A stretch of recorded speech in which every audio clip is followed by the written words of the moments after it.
ವಯನಾಡಿನ ಕಲ್ಲಾಡಿಯಲ್ಲಿ ಗುಡ್ಡ ಕುಸಿತ, ಭೋರ್ಗರೆದು ಹರಿತಾ ಇದೆ ಮೀನಾಕ್ಷಿ ನದಿ. ಮಣ್ಣಿನಡಿ ಸಿಲುಕಿದವರಿಗೆ ಶೋಧ ಕಾರ್ಯ.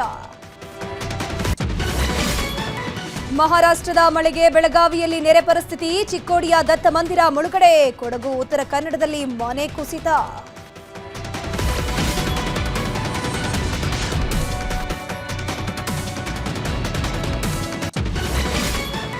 ಬೆಂಗಳೂರಿನ ವಸತಿ ಶಾಲೆಯಲ್ಲಿ ವಿದ್ಯಾರ್ಥಿಯ ಸಾವು, ಕುಟುಂಬಸ್ಥರಿಂದ ಶಿಕ್ಷಕರ ವಿರುದ್ಧ ಆರೋಪ, ಪೊಲೀಸರ ಮುಂದೆಯೇ ಶಿಕ್ಷಕನಿಗೆ ಥಳಿತ.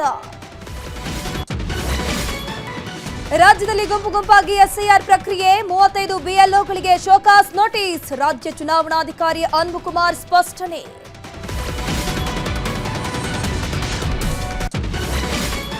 ಇರಾನ್ನಿಂದ ಕದನ ವಿರಾಮ ಉಲ್ಲಂಘನೆ, ಹಾರ್ಮುಜ್ನಲ್ಲಿ ಹಡಗಿನ ಮೇಲೆ ದಾಳಿಗೆ ಖಂಡನೆ, ಇರಾನ್ ಜೊತೆ ವ್ಯವಹಾರ ಇಲ್ಲ ಎಂದ ಟ್ರಂಪ್.